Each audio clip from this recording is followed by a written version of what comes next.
सबका कोई नाम है? अरे बोलिए ना, नाम है कि नहीं है? है। नाम क्यों होता है? आपकी माँ ने, आपके पिताजी ने, आपकी बुआ ने, किसी ने भी आपका नाम रखा है, तो नाम रखने का कारण क्या है? क्या है? पहचान। अब इस नाम से आपको प्रेम हुआ कि नहीं हुआ? राग हुआ कि नहीं हुआ? कहीं पर नाम बोला जा रहा है और आपका नाम ना बोला जाए तो आपको गुस्सा आएगा क्या कि नहीं आएगा? सबका बोला, मेरा तो बोला ही नहीं। भाई नाम किस लिए है? पहचान के लिए। और नाम को मैंने ये मान लिया कि मैं यही हूँ। मान लो आपका नाम नरेंद्र है, ठीक है, तो आप नरेंद्र हो क्या? पहली बात, नरेंद्र, सुरेंद्र, देवेंद्र, कुछ भी मान लो आप, तो मान लो देवेंद्र नाम है आपका, तो आप देवों के इंद्र हो क्या? अरे बोलिए ना, हो क्या? नहीं हो ना।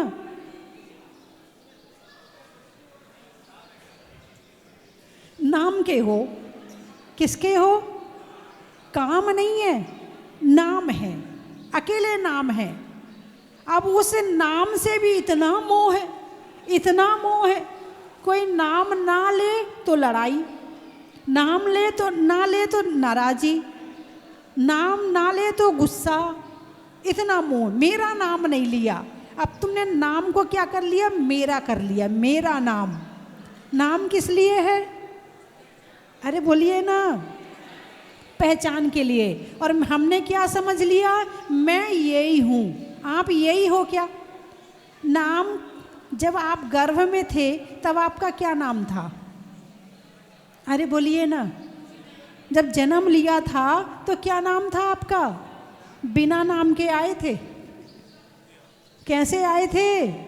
बिना नाम के आए थे, फिर जन्म लिया तो आपकी माँ ने आपके ऊपर एक नाम संस्करण कर दिया, नाम संस्करण हो गया। अब कोई आपसे पूछता आप कौन हैं, तो क्या बताओगे? बोलिए ना, क्या बताओगे? जो दिया हुआ नाम है वो ही बताओगे, ठीक है? ये तो मिला हुआ नाम है, आपका क्या नाम है? ये तो आपकी माँ ने दिया है। ये दी हुई चीज़ छूट जाती है, दी हुई चीज छूट जाती है। अब जब इस दुनिया से जाओगे तो अगले जन्म में यही नाम रहेगा क्या? इसका मतलब ये नाम आपका स्थायी नाम नहीं है। आपका ये नाम स्थायी नहीं, तो कौन सा नाम स्थायी है? आत्मा। कौन सा नाम स्थायी है? मैं कौन हूँ? आत्मा। चलिए, अब बात जिसकी चर्चा करनी है, मिला है छूट जाएगा, इसका मतलब मेरा नहीं है, इसका मतलब मेरा नहीं है। मेरा मान लिया है मगर मेरा नहीं है। चलिए, नाम तो चलो बचपन में ही मिल जाता है, फिर थोड़े बड़े होते हैं। अब बच्चे से पूछो क्या बनेगा? इंजीनियर बनूंगा, मैं पायलट बनूंगा, एक कहता मैं वकील बनूंगा, एक कहता मैं सीए बनूंगा, एक कहता मैं मंत्री बनूंगा। अब दूसरा नाम, पहले एक नाम तो है ही है तुम्हारा, अब एक और नाम जो तुम्हारे पुरुषार्थ से, तुम्हारी मेहनत से मिलने वाला है, क्या वो तुम्हारा है? तुम कितने दिन के इंजीनियर हो? मुश्किल से 20, 22, 25 साल में बनोगे, 60 साल तक काम करोगे तो 30, 35 साल का नाम रहेगा, उसके बाद इंजीनियर भी गया। बोलिए हाँ या ना? इंजीनियर, क्या बोलते हैं? इंजीनियर। ये इंजीनियर शब्द कैसे बना? जो इंजन के है पास, नियर, नियर यानी पास, जो इंजन के पास है, जो इंजन के पास होकर उसे ठीक करता है, उसे क्या कहते हैं? इंजीनियर। परिभाषा सही बन गई? अरे बोलिए ना, हर शब्द अपने आप में बोलता है उसका अर्थ निकालने वाला चाहिए, उसका अर्थ निकालने वाले। तो इंजीनियर शब्द का बड़ा अच्छा अर्थ निकल रहा। जो इंजन के हैं नियर, वो है इंजीनियर। पहले शब्द बना इंजन और फिर बना इंजीनियर, है ना। अब इंजन कौन सा, वो रेल के डिब्बे वाले को इंजन बोलते हैं। तो यहाँ पर इंजन हर मशीन को बोला गया है, हर तरह की मशीन, जो चाहे कंप्यूटर हो, चाहे फैक्ट्री की मशीन हो, चाहे रेल का डिब्बे के जो इंजन है वो हो। यहाँ हर चीज़ का नाम इंजन से इंजीनियर है। कोई सीए बन रहा है तो इंजीनियर क्या करता है, सारी जिंदगी मशीन में लगा रहता है, मशीन को सुधारता रहता है, बनाता रहता है। कोई नई मशीन बना रहा है, कोई सुधार रहा है, कोई ठीक कर रहा है, कोई कुछ कर रहा है, लगा वो मशीन में ही है। अच्छा, अब आओ डॉक्टर के पास। एक छोटा सा बच्चा कहता है मैं डॉक्टर बनूंगा, इत्तेफाक से पढ़ लिख के मेहनत भी करी, पैसा भी था, वो डॉक्टर भी बन गया। अब उसका क्या काम है, डॉक्टर का क्या काम है, सारी जिंदगी शरीर में बीमारियां ढूंढना। क्या काम है उसका, सारी जिंदगी। ये भी एक मशीन है। यदि डॉक्टर को इंजीनियर भी कह दें तो भी कोई बड़ी बात नहीं है, क्योंकि ये भी एक मशीन है। चलती का नाम, अरे बोलिए ना, गाड़ी। तो ये क्या है, गाड़ी है, चल रही है। जब तक चल रही है तब तक गाड़ी है, खड़ी हो गई तो बेकार, खड़ी हो गई तो बेकार। तो डॉक्टर का क्या काम है, सारी जिंदगी शरीर में, बोलिए ना, बीमारियां ढूंढना। अच्छा, अब आओ प्रशासन के पास। कलेक्टर बन गए, जिलाधीश बन गए, और उसके नीचे की और जितनी पोस्ट हैं वो बन गए। अब उनका क्या काम है कि जो उत्पाद मचा रहा है, यानी गड़बड़ कर रहा है, वो ढूंढो। क्या ढूंढो, जो गड़बड़ कर रहा है उसे ढूंढो। अब सारी जिंदगी अच्छाई ढूंढने के लिए किसी को तय किया नहीं किया। एक ने बीमारियां ढूंढी, एक ने इंजन की बीमारियां ढूंढी, एक ने जो लोग हैं गड़बड़ करते उसकी बीमारियां ढूंढी। तो ये हो गए प्रशासन। अब आओ नेताओं के पास। नेताओं का क्या काम है, किसका दिमाग कहाँ लग रहा है। आज मैं आपको ये बात बताना चाहती हूँ कि किसका दिमाग सबके पास में है, लेकिन कौन अपना दिमाग कहाँ लगा रहा है।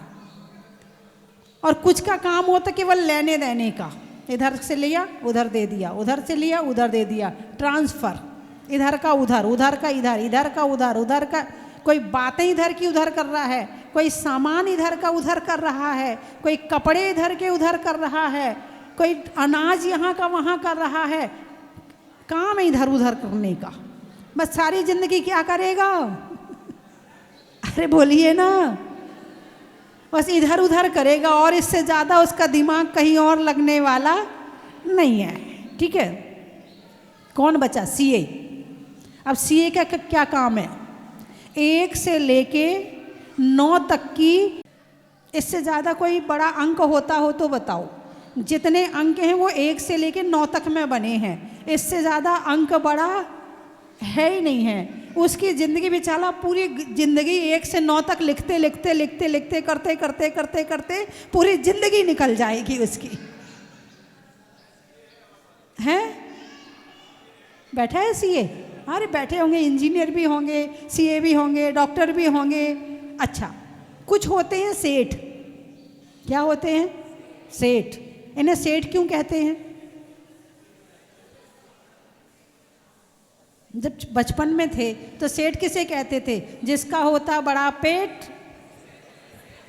वो होता है सेठ ऐसे ही कहते थे ना बचपन में, हैं। अब बड़ा पेट का मतलब धनवान। उसने क्या किया भाई, उसने जो इधर उधर धन पड़ा हुआ था वो कमा करके इकट्ठा करके रख लिया तो सेठ बन गया।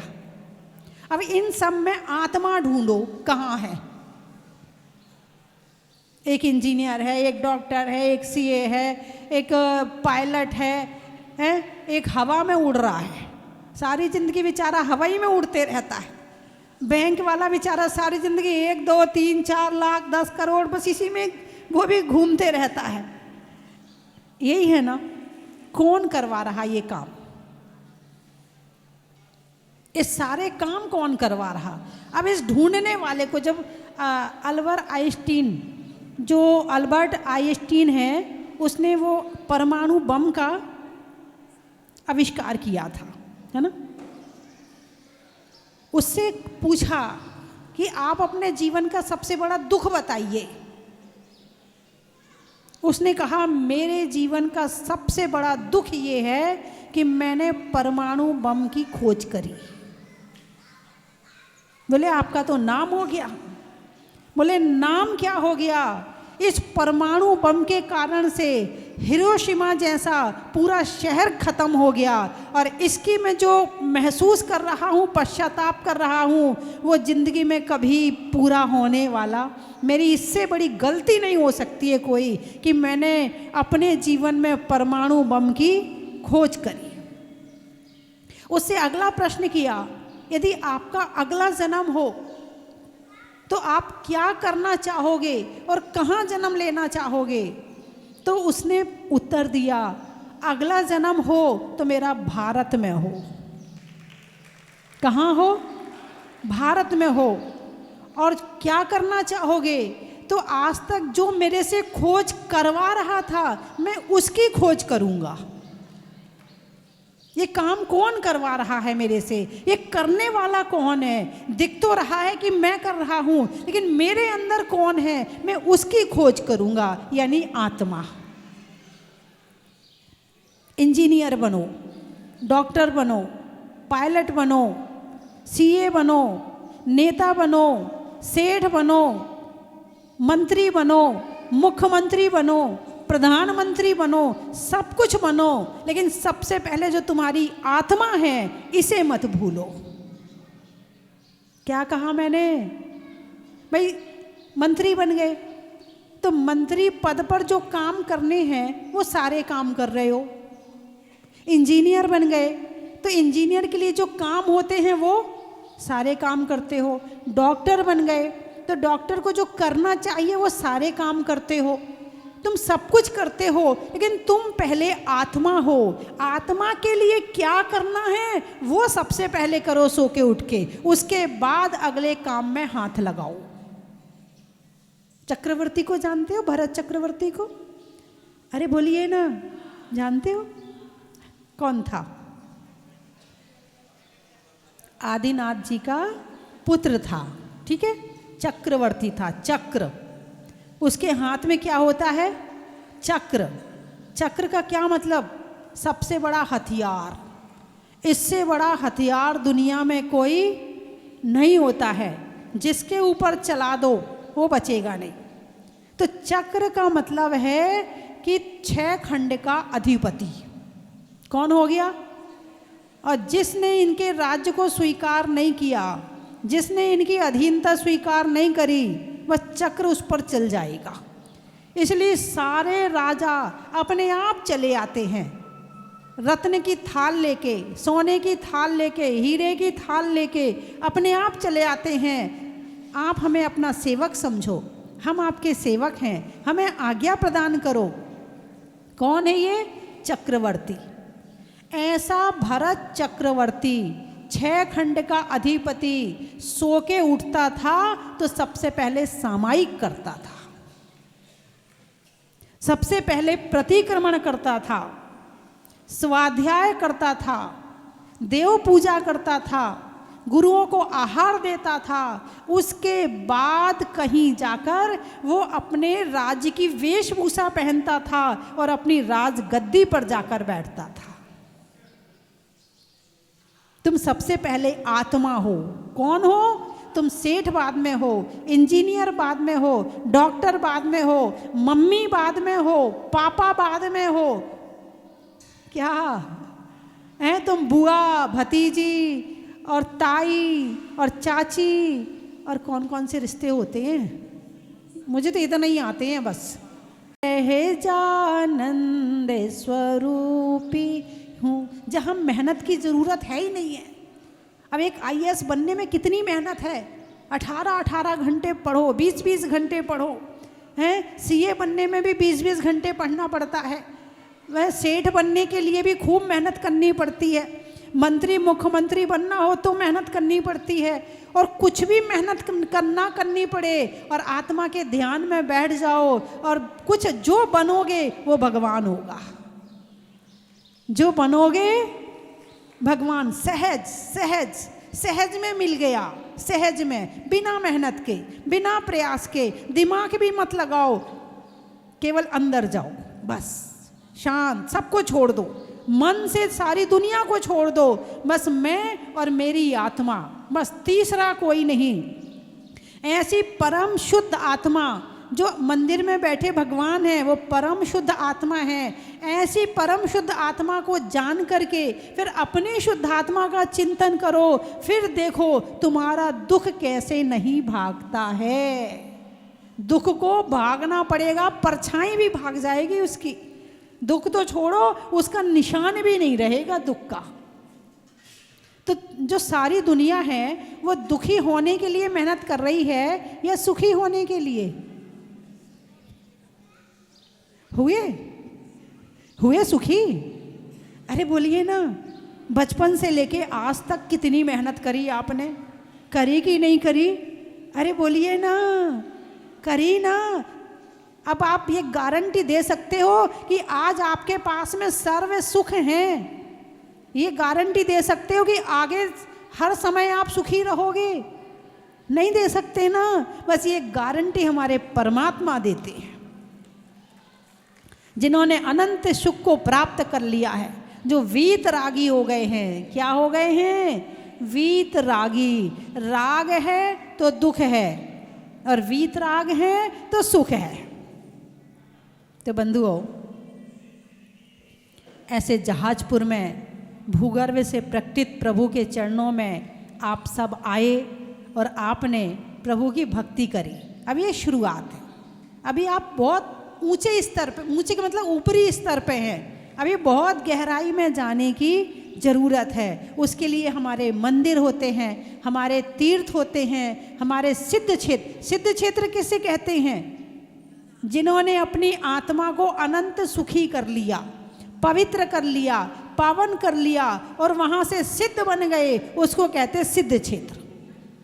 और आज हमारे बीच में सिद्ध क्षेत्र सोनागिर के अध्यक्ष, ट्रस्टी और वहाँ की कमेटी भी आई हुई है। और सिद्ध क्षेत्र में अनेक कार्य ऐसे हो रहे हैं जिसके माध्यम से वहाँ के जो भी यात्री आए उन्हें वास्तव में भगवान के दर्शन हों। वहाँ जाकर सिद्ध क्षेत्र की वंदना करते हुए एक आनंद की अनुभूति हो, एक मन में उल्लास हो, आनंद हो। तो इसके लिए पूरी वहाँ पर प्रयास किया जा रहा है। लेकिन भगवान जो कह रहे हैं उसको समझने का प्रयास करो। हमारे योगेश जी और आनंद जी और उनके सुपुत्र, उनके परिवार और उनके मित्रगण सभी लोग आए हुए हैं। एक बार जोरदार ताली बजा के उनका स्वागत करें। जब तक आत्मा में नहीं पहुंच पा रहे हैं तब तक सेवा के काम कर लें। सुबह सुबह तो याद करना ही करना है, आत्मा को भी और परमात्मा को। कौन कौन याद करेगा? हाथ उठाकर बताओ, कौन कौन याद करेगा? जो टीवी में देख रहे हैं वो भी हाथ उठा लें। ठीक है, तो अब याद करने में कैसे याद करोगे? जाप करके, बस जाप कर लो, जप लो। जाप करते हुए भगवान याद आते हैं आपको। नमो अरिहंताणम बोलते हुए अरिहंत परमेष्ठी का चित्र आपके सामने आता है, उनका परिचय आपके सामने आता है, उनके गुण आपके सामने आते हैं। अरे बोलिए ना, नहीं आते हैं, अब लाना है। अच्छा, एक काम करती हूँ, मैं शब्द बोलूँगी, आपको चित्र बनाना है। घोड़ा, आकृति आ गई, हाथी, चित्र बन गया। अरे बोलिए ना, बन गया। बंदर आ गया, बिल्ली, चूहा, अरिहंत भगवान,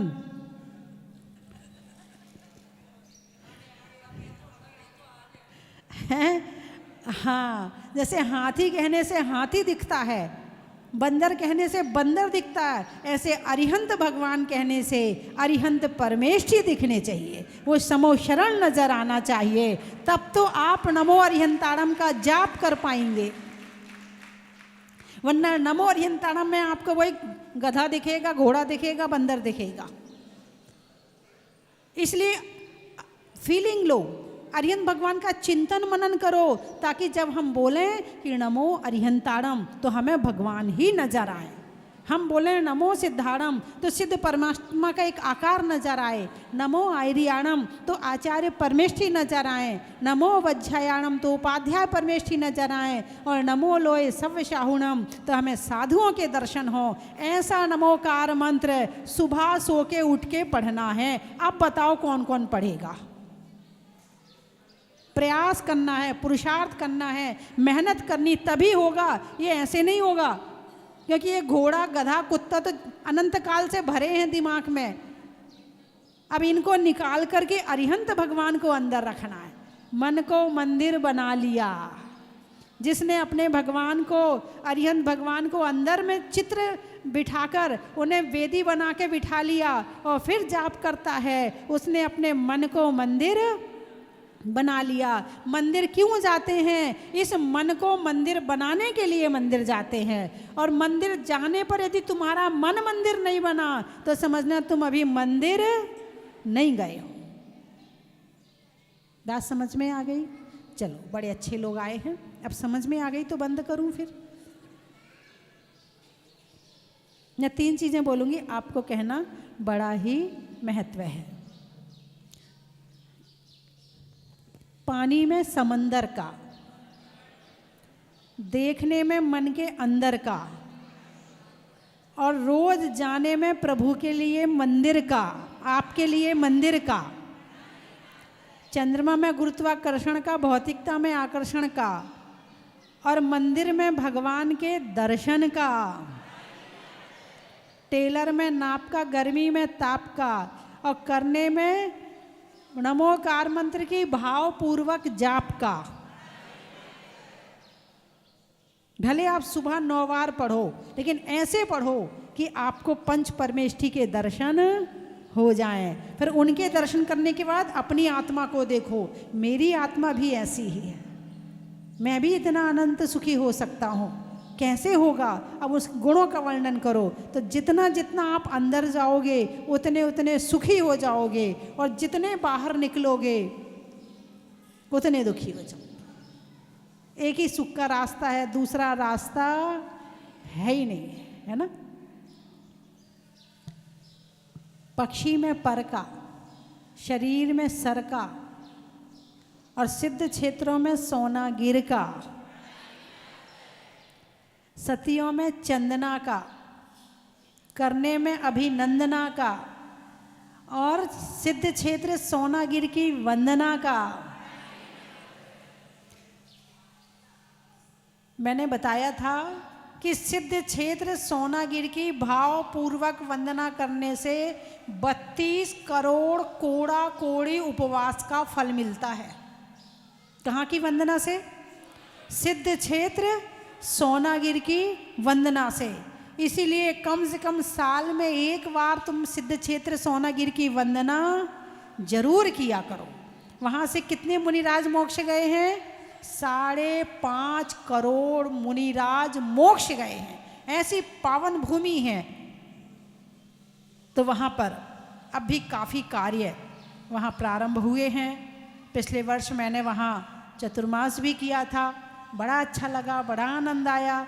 और वहाँ जो चंदा प्रभु भगवान की मूर्ति है उसके सामने खड़े हो जाओ, बाहर साइड में, जहाँ से नज़र मिले, ऐसे ना देखना पड़े, ऐसे बाहर साइड में खड़े हो जाओ और फिर ध्यान लगाओ, भगवान को ध्यान से देखो।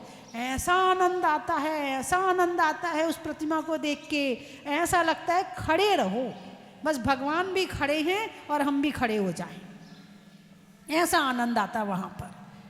यदि आपने दर्शन नहीं किए हैं तो आप जरूर जाओ, और आपने किए हैं तो दोबारा जाओ, और 2 बार हुआ है तो तीसरी बार जाओ, लेकिन जाओ जरूर। कहाँ पर?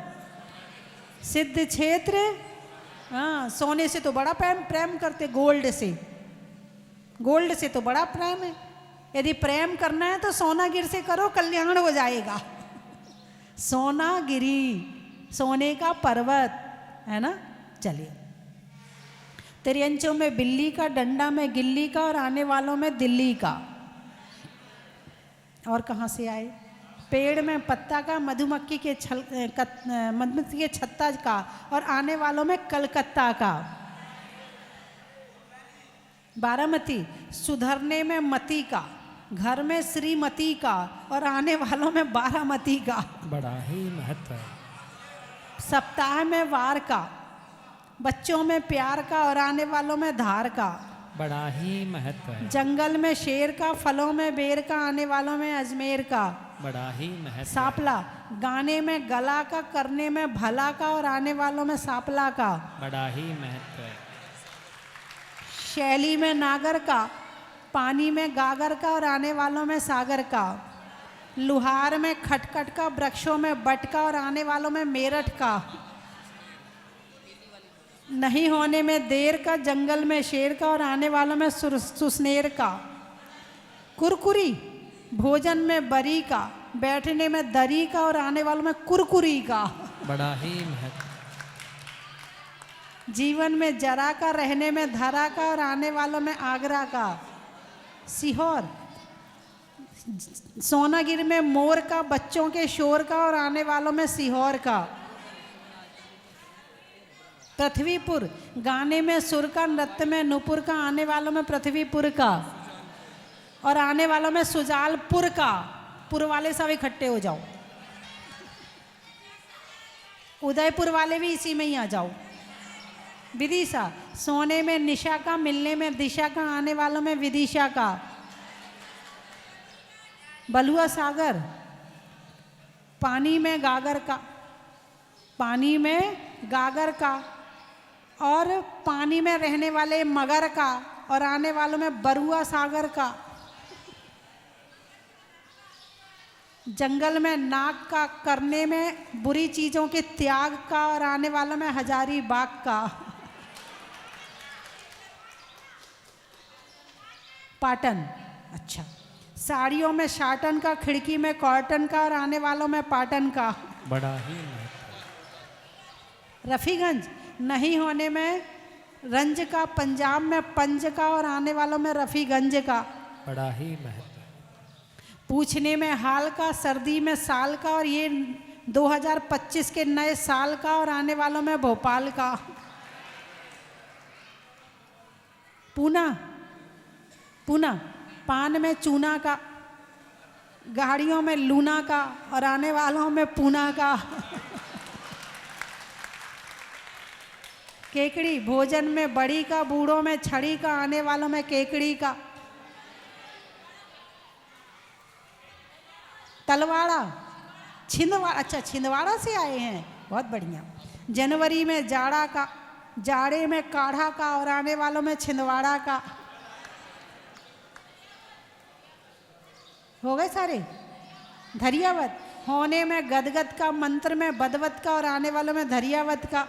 महिलाओं में पिन का, सावनों में ऋण का और आज उषा जी के जन्मदिन का।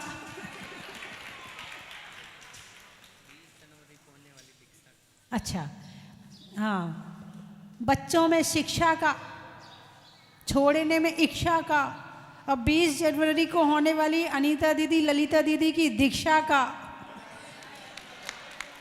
नदी में नाव का, शरीर में पाँव का और दिल्ली के पास अतिशय क्षेत्र गुरुजी के द्वारा बनाए हुए बड़े गांव का। माता जी को टीवी में देखा और उनके प्रवचन सुनने से ऐसा लगा कि कब माता जी के दर्शन हो जाए और कब यहाँ के दर्शन हो जाए। मुनि सुब्रतनाथ भगवान के मन में बहुत ही तीव्र इच्छा थी, जो आज 2025 में हमारी पूरी हुई। और उसी भावना के प्रथम शनिवार के दिन इन्हें शांति धारा करने का प्रथम सौभाग्य प्राप्त हुआ। उसके लिए माता जी को बहुत बहुत वंदनामी और भगवान जी को नमोस्तु नमोस्तु नमोस्तु। दूर अज्ञान के हो अंधेरे, तू हमें ज्ञान की रोशनी दे। हर बुरा नाचते रहे हम, जितनी भी दे भली जिंदगी दे,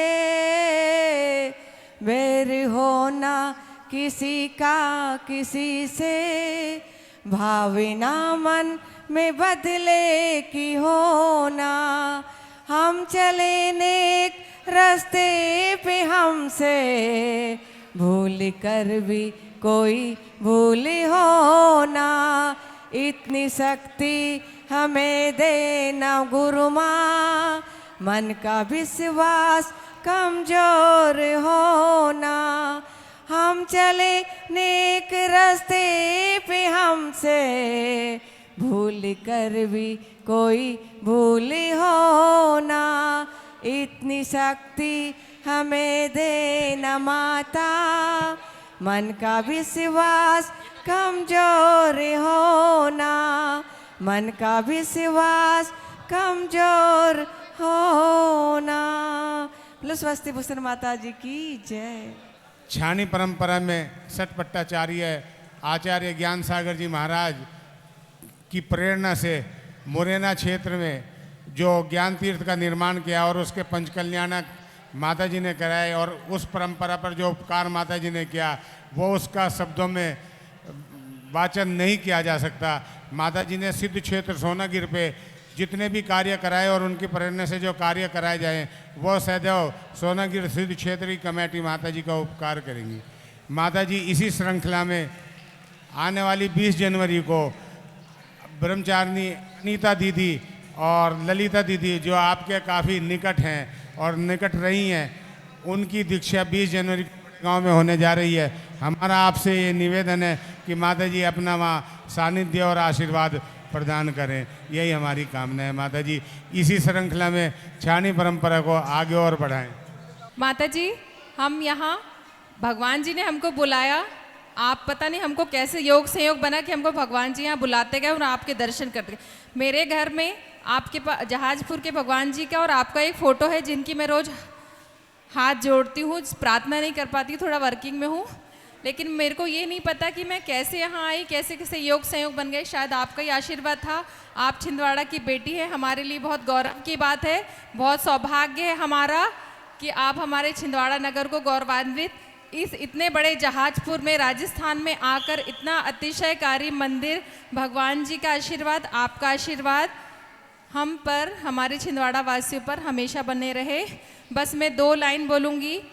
नाम है तेरा तारणहारा, कब तेरा दर्शन होगा। जिनकी प्रतिमा इतनी सुंदर, वो कितना सुंदर होगा, वो कितना सुंदर होगा। चलो स्वस्ति धाम, चलो स्वस्ति धाम, आओ स्वस्ति धाम, चलो स्वस्ति धाम। स्वस्ति धाम मुझे जाना है, मन में है ये धारणा। स्वस्ति धाम मुझे जाना है, मन में है ये धारणा। 20वें तीर्थंकर की मूरत हो, 20वें तीर्थंकर की मूरत को मन भर के निहारना। चलो स्वस्ति धाम, चलो स्वस्ति धाम, आओ स्वस्ति धाम, चलो स्वस्ति धाम। चलो स्वस्ति धाम, चलो स्वस्ति धाम, आओ स्वस्ति धाम, चलो स्वस्ति धाम।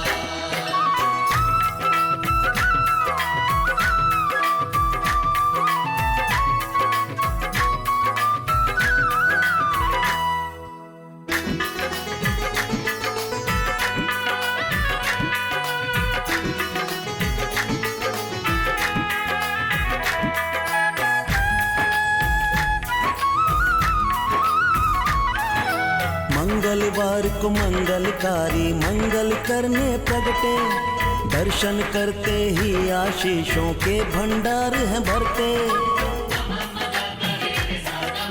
मंगलवार को मंगलकारी मंगल करने प्रगटे, दर्शन करते ही आशीषों के भंडार हैं भरते।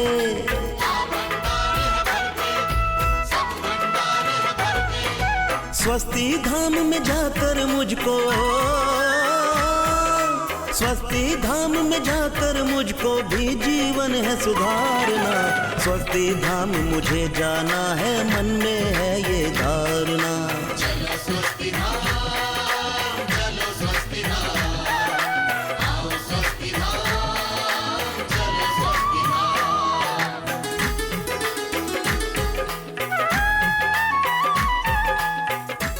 जन की थाल को सजाओ रे आज, रत्नों की थाल को भर लाओ रे आज। आओ आओ करे रे गुणगान आरती भगवन की। आओ आओ करे गुणगान आरती भगवन की। आओ आओ करे रे गुणगान आरती भगवन की।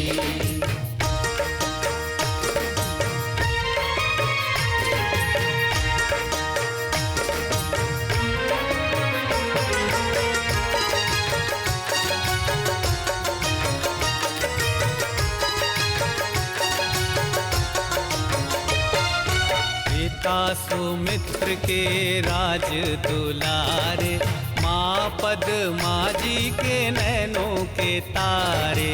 पिता सुमित्र के